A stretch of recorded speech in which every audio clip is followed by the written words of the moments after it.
TMC നേതാവിന്റെ പ്രഖ്യാപനമുണ്ടായിട്ടുണ്ട്. Babri Masjid December 6-ന് നിർമ്മിക്കുമെന്നാണ്.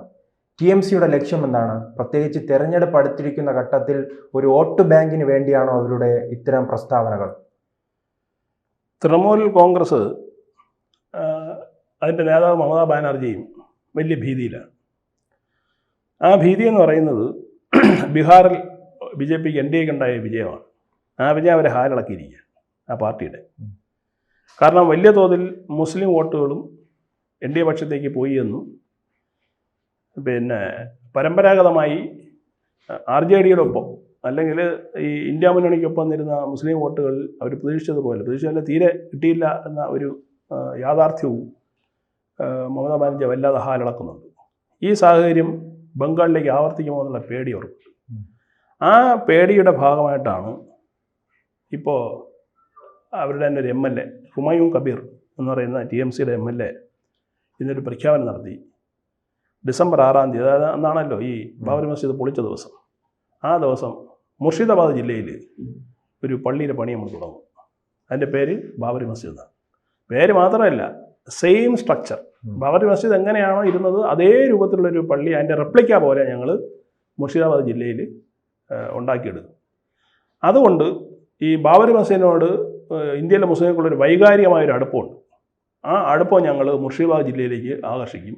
മാത്രമല്ല, ധാരാളം മുസ്ലിം മതപണ്ഡിതർ ഈ ചടങ്ങിൽ പങ്കെടുക്കും. ഇതിൻ്റെ തറക്കല്ലിടുന്നത് മമതാ ബാനർജിയാണെന്ന് അദ്ദേഹം പറഞ്ഞിട്ടുണ്ട്. ഇതുവരെ മമതാ ബാനർജി അതിനെതിരെ ഒന്നും പറഞ്ഞിട്ടില്ല. അപ്പോൾ അതിൽ നിന്ന് മനസ്സിലാക്കേണ്ടത് ഈ ഇവൻറ്റ് സ്വാഭാവികമായിട്ടും അത് 6-ാം തീയതി നടക്കും എന്ന് തന്നെ നമുക്ക് പ്രതീക്ഷിക്കാം. പ്രത്യേകിച്ച് SARുമായി ബന്ധപ്പെട്ട് അവിടെ വലിയ രീതിയിലുള്ള പ്രശ്നങ്ങൾ നിലനിൽക്കുകയാണ്. അവിടെ ബംഗ്ലാദേശികൾ ഉൾപ്പെടെ ബംഗാൾ വിട്ടു പോവുകയാണ്. ആ ഒരു സാഹചര്യത്തിൽ ഈ ശ്രദ്ധ തിരിക്കാൻ വേണ്ടിയാണോ, അതോടൊപ്പം തന്നെ ന്യൂനപക്ഷത്തിന്റെ വോട്ട് നേടാൻ വേണ്ടിയാണോ ഇത്തരം ഗിമ്മിക്കുകൾ? തീർച്ചയായിട്ടും അതും അങ്ങനെ ഉണ്ടെന്ന് നമുക്ക് സംശയിക്കേണ്ടി വരും. കാരണം ഈ SIRുമായി ബന്ധപ്പെട്ട് വലിയ തോതിലുള്ളൊരു പലായനം വെസ്റ്റ് ബംഗാളിൽ നിന്നും ബംഗ്ലാദേശിലേക്ക് പോകുന്നുണ്ട്. കുറേ പേര് നേപ്പാളിലേക്കും പോകുന്നുണ്ട്. രണ്ട് ഭാഗത്തേക്ക് ആളുകൾ പലായനം ചെയ്യുന്നുണ്ട്. അപ്പോൾ ഈ പലായനത്തിൽ കൂടി നഷ്ടപ്പെടുന്നവരുടെ വോട്ട് ബേസാണ്. മാത്രമല്ല, മാധ്യമങ്ങളെല്ലാം വലുതായിട്ട് ചർച്ച, ഇന്ത്യയിലെ എല്ലാ ദേശീയ മാധ്യമങ്ങളടക്കമുള്ള പ്രധാനപ്പെട്ട എല്ലാ മാധ്യമങ്ങളും ഈ പലായനത്തെ വലിയ തോതിൽ എന്ത് ചെയ്യുന്നുണ്ട്, കവർ ചെയ്യുന്നുണ്ട്, വിദേശ മാധ്യമങ്ങളടക്കം. അപ്പോൾ അതൊരു ബാഡ് ഇമേജ് മമതാ ബാനർജിയെ കൊണ്ടുവരികയും അവിടെയുള്ള ഹിന്ദുക്കളുടെ മേൽ ഇതൊരു സ്വാധീനം ഉണ്ടാക്കുകയും ചെയ്യും എന്ന തിരിച്ചറിവ് മമതാ ബാനർജി ഉണ്ടായിട്ടുണ്ട്. ഒരുപക്ഷെ അതിനെ ചെറുക്കാനായിരിക്കാം ഇങ്ങനൊരു പ്രഖ്യാപനം. അല്ല, അവർ ഇടക്കാലത്ത് ദുർഗാപൂജയെ അങ്ങനെ ഉയർത്തിക്കൊണ്ടുവരും, ഇടയ്ക്ക് ന്യൂനപക്ഷങ്ങൾ, അവരുടെ എന്താണ് അവർ ഉദ്ദേശിക്കുന്നത്? ഈ രാഷ്ട്രീയമാണോ തീർച്ചയായും പിടിച്ചു പോകുക? അല്ലല്ല, രാഷ്ട്രീയം മാത്രമാണല്ലോ. അല്ലാതെ ഈ പറഞ്ഞ പോലെ ഇവരൊന്നും ഈ വിശ്വാസം കൊണ്ടാണ് ചെയ്യണമെന്ന് പറയാൻ പറ്റുമോ? ഇപ്പോൾ ദുർഗാപൂജ എന്ന് പറയുന്നത് ബംഗാളിയെ സംബന്ധിച്ചിട്ട് അവരുടെ ഒരു വികാരമാണ്. ആ രാഷ്ട്രീയത്തിന് അതീതമാണ് ആ വികാരം. മുമ്പ് CPMകാർ ഭരിച്ചിരുന്നപ്പോഴും ദുർഗാപൂജ അവർ ഭയങ്കര ചെയ്തിരുന്നു. അത് വേറൊരു വശമാണ്. പക്ഷേ മമതാ ബാനർജിയെ സംബന്ധിച്ചിട്ട് എവിടുന്ന് 10 വോട്ട് കിട്ടും അതിലേക്ക് ചായുക എന്നുള്ളതാണ് അവരുടെ പ്രത്യേകത. നമുക്ക് ഓർമ്മയുണ്ടല്ലോ, കഴിഞ്ഞ 2 വർഷം മുമ്പ് ദുർഗാപൂജ പന്തലൊക്കെ അവർ പൊളിച്ചളഞ്ഞു. നടത്താൻ പറ്റില്ല എന്നൊക്കെ പറഞ്ഞിട്ട് ഒരു ബഹളം ഉണ്ടാക്കി. ജയശ്രീറാം വിളിച്ച കേസാണ്, ആ കേസാവും. അപ്പോൾ അങ്ങനെയുള്ള സാഹചര്യമൊക്കെ വന്നപ്പോഴത്തേക്ക് സ്വാഭാവികമായിട്ട് ഇത് ബംഗാളികളുടെ ഈ വികാരത്തിൻ്റെ ഭാഗമാണെന്ന് മനസ്സിലായപ്പോഴത്തേക്ക് അവർ കുറച്ച് പുറകോട്ട് പോയി. അതുകൊണ്ടാണ് ഇപ്രാവശ്യം ഞാനാണ് സംരക്ഷകർ, ദുർഗാപൂജ മൊത്തം എൻ്റെ നേരത്തെ നടക്കട്ടെ എന്ന് പറഞ്ഞിട്ടൊരു ഒഫീഷ്യൽ ഇവൻറ്റ് പോലെ അവർ ഈ കുറി നടത്തിയത്. അതിന് കാരണം എന്താ? ഈ 26 നടക്കാൻ പോകുന്ന തെരഞ്ഞെടുപ്പാണ്. ഏതെങ്കിലും തരത്തിൽ ഹിന്ദുക്കൾ വേറിട്ട് മാറി നിൽക്കുകയാണെങ്കിൽ അവർ തന്നെ അടുപ്പിക്കുക എന്നുള്ള പ്രധാനപ്പെട്ട ലക്ഷ്യം. പക്ഷേ ഹുമായൂൺ കബീറിനെ വിട്ടിട്ട് ഈ 33 വർഷം മുമ്പ് തകർക്കപ്പെട്ട ഈ ബാബറി മസ്ജിദിനെ ഞങ്ങൾ വീണ്ടും കെട്ടും എന്ന് പറയുമ്പോഴത്തേക്ക് 2 കാര്യങ്ങളാണ് അവിടെ ശ്രദ്ധിക്കേണ്ടത്. ഒന്ന്, അതെവിടുത്തെ SDPM, popular front, Jamaat e Islami അടക്കമുള്ള അതോടൊപ്പം തന്നെ ഭീകരവാദ സംഘടനകളുടെ വാക്കല്ലേ ഈ MLAയുടെ വായിൽ നിന്ന് പുറത്തു വന്നത്. അവിടെ തകർക്കപ്പെടുന്ന 2 കാര്യം. ഒന്ന്, സുപ്രീം കോടതിയുടെ ജഡ്ജ്മെൻറ്റ് നമ്മുടെ മുന്നിലുണ്ട്. സുപ്രീം കോടതി പറഞ്ഞാൽ എന്താ, അങ്ങനെ ഒരു മസ്ജിദ് അവിടെ ക്ഷേത്രത്തിന് മുമ്പേ കെട്ടി പൊക്കിയതാണ്.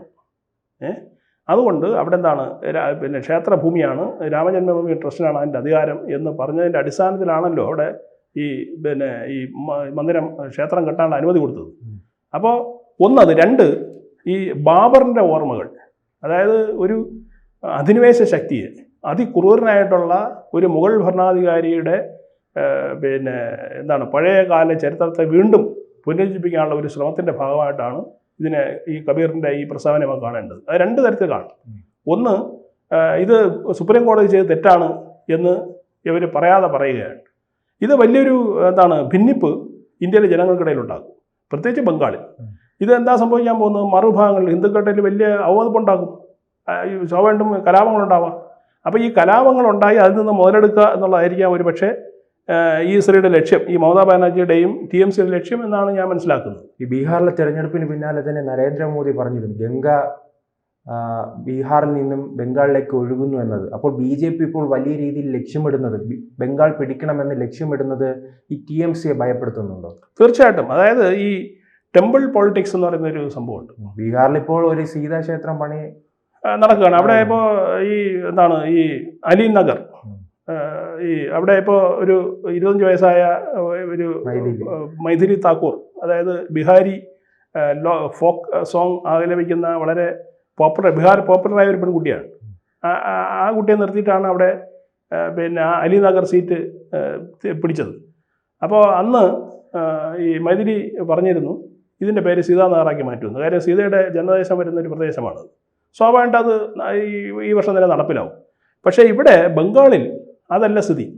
ബംഗാളിനെ ഒരു എന്താണ് ഈ നമ്മളെ ബംഗ്ലാദേശിൻ്റെ എക്സ്റ്റൻഷൻ ആക്കാനുള്ള ശ്രമമാണ് ഇപ്പം മമതാ ബാനർജി നടത്തിക്കൊണ്ടിരിക്കുന്നത്. നമ്മൾ ബംഗ്ലാദേശിലെ പ്രശ്നങ്ങൾ നമ്മൾ കാണുന്നുണ്ടല്ലോ. അവിടെ മൈനോറിറ്റീസ് ഹിന്ദുക്കളാണ്. ആ ഹിന്ദുക്കളെ അതിക്രൂരമായി കൊലപ്പെടുത്തുകയും സ്ത്രീകളെ ബലാത്സംഗം ചെയ്യുകയും തന്നെ ആറ്റിനെടുത്തറിയൊക്കെ ചെയ്യുന്ന ഒരു സമയം അവിടെ നടക്കുന്നുണ്ട്. കൊള്ളിവയ്പ്പൊക്കെ ആയിട്ട് കൊള്ളയൊക്കെ നടക്കുന്നുണ്ട്. ഈ കൊള്ളയും കൊള്ളിവയ്പ്പും നടത്തുന്നതിൽ നല്ലൊരു ശതമാനം ആളുകളാണ് പിന്നെ ഈ അനധികൃതമായി ഇന്ത്യയിൽ പ്രത്യേകിച്ച് ബംഗാളിൽ കുടിയേറിയിട്ടുള്ളത്. അവരെന്ന് പറയുന്നത് ഇവരുടെ പ്രധാനപ്പെട്ട ഗുണ്ടകളാണ്, TMCയുടെ പ്രധാനപ്പെട്ട ഗുണ്ടകളാണ്. അവരുപയോഗിച്ചിട്ടാണ് ഈ തെരഞ്ഞെല്ലാം ചെയ്യുന്നത്. പ്രശ്നം ഉണ്ടായി കഴിഞ്ഞാൽ എന്ത് ചെയ്യും? ബോർഡർ എടുത്ത് അപ്പുറത്ത് വിടും. ഈ അയോധ്യയിൽ രാമക്ഷേത്രം നിർമ്മിച്ചപ്പോൾ ഉദ്ഘാടന കർമ്മം നിർവഹിച്ചത്, അതിൻ്റെ പൂജകളിൽ ഏർപ്പെട്ടത് NDA നേതാവായ നരേന്ദ്രമോദിയാണ്.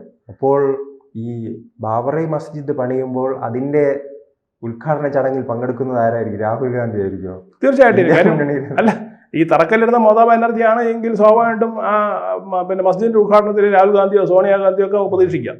ഇല്ലെങ്കിൽ ചില മമതാ ബാനർജി എന്നത് ചെയ്തെന്ന് വരാം. കൂടെ നമ്മുടെ ഇന്ത്യ മുന്നണിയിലെ ഇപ്പോൾ നയിക്കുന്ന നേതാവല്ലേ അവിടെ വരാം ആണ്. ചിലപ്പോൾ MA ബേബിയും പോകും ഇതിനാണ്. കാരണം അവരുടെ സമയത്ത് അത് മതേതരമാണല്ലോ. ഒരു പള്ളി കെട്ടിപ്പൊക്കി ഉദ്ഘാടനം ചെയ്യുന്ന അവർക്ക് മതേതരവും, ഒരു ക്ഷേത്രം നിർമ്മിച്ചു കഴിഞ്ഞാൽ അല്ലെങ്കിൽ ഒരു ഗുരുദ്വാര നിർമ്മിച്ചു കഴിഞ്ഞാൽ അത് അവർക്ക് സംബന്ധിച്ചിട്ട് വർഗീയമാണല്ലോ, അവരുടെ ഒരു ഇന്ത്യ മുന്നണിയുടെ പൊതു ചിന്താഗതി അനുസരിച്ചിട്ട്. പക്ഷേ ഇതിൽ ഇദ്ദേഹത്തിൻ്റെ പ്രസ്താവന, ഈ ഹുമയൂൺ കബീറിൻ്റെ ഈ പ്രസ്താവന എന്ന് പറയുന്നത് വളരെ സീരിയസ് ആയിട്ട് ഭാരതീയർ കാണണമെന്ന് എൻ്റെ അഭിപ്രായം. കാരണം ഈ പ്രീണനത്തിൻ്റെ തോത് വല്ലാതെ വർദ്ധിച്ചു വരികയാണ്. ബാബറി മസ്ജിദ് വരെ കെട്ടിക്കൊടുക്കാമെന്നൊരു തലത്തിലേക്ക് പിന്നെ ഒരു MLA പ്രഖ്യാപനം നടത്തുമ്പോൾ ആ സംസ്ഥാനം ഭരിക്കുന്ന മുഖ്യമന്ത്രിയോ ബന്ധപ്പെട്ട പാർട്ടിയുടെ ഉന്നതരായ ആളുകളോ ഒന്നും ഇതുവരെ പ്രതികരിച്ചിട്ടില്ല. അപ്പോൾ അത് നമുക്ക് മൗനാനുവാദം കൊടുക്കില്ല. അപ്പോൾ ഇത് ചിലപ്പോൾ നമ്മൾ പ്രതീക്ഷിക്കുന്ന പോലെ ഇത് നിർമ്മിക്കാനായിരിക്കില്ല. ഇത് വെച്ചിട്ട് നേരത്തെ പിന്നെ ശ്രീത് സൂചിപ്പിച്ചതുപോലെ ഈ ശ്രദ്ധ തിരിക്കാൻ വേണ്ടിയുള്ള സംഭവമായിരിക്കാം. പക്ഷേ അങ്ങനെയാണെങ്കിൽ നല്ലത്. ഇനി അതല്ല ബാബറി മസ്ജിദ് കെട്ടിപ്പൊക്കാനാണ് ശ്രമിക്കുന്നതെങ്കിൽ സ്വാഭാവികമായിട്ടും അത് വലിയ ഈ പറഞ്ഞതുപോലെ സാമൂഹിക അസമത്വത്തിന് വഴിവെക്കും, ബംഗാളിൽ കലാപത്തിന് വഴിയാവും. അങ്ങനെയാണ് എങ്കിൽ നേരത്തെ പറഞ്ഞല്ലോ ഗംഗ പിന്നെ ബംഗാളിലേക്ക് ഒഴുകുന്നതെന്ന്, അത് യാഥാർത്ഥ്യമാവും. കാര്യം കുറച്ച് കൂടുതൽ ഹിന്ദുക്കൾ എന്ത് ചെയ്യും? മറുപക്ഷത്തെ ചായും. മമതാ ബാനർജിക്ക് വെസ്റ്റ് ബംഗാളിൽ ഭരണം നഷ്ടപ്പെടാനുള്ള സാധ്യത. കാരണം അവരുടെ വോട്ട് ബേസൊക്കെ നല്ല രീതിയിൽ വെളിയിൽ പോയി. ബാക്കി കുറേ ഉള്ളത് ഇവിടെ അവശേഷിക്കുന്നതിൽ എത്രത്തോളം കിട്ടും എന്നുള്ള കാര്യത്തിൽ അവർക്ക് ആശങ്കയുണ്ട്. അപ്പോൾ അതിനുവേണ്ടിയുള്ള ഒരു കൈവിട്ട കളിയാണ് ഇപ്പോൾ ഈ ബാബറി മസ്ജിദിൽ കൂടി വെളിയിൽ വരുന്നത്. കൂടുതൽ വാർത്തകളും വിശേഷങ്ങളും നിങ്ങളിലേക്ക് എത്താൻ ABC മലയാളം സബ്സ്ക്രൈബ് ചെയ്യുക, ബെൽ ബട്ടണും അമർത്തുക.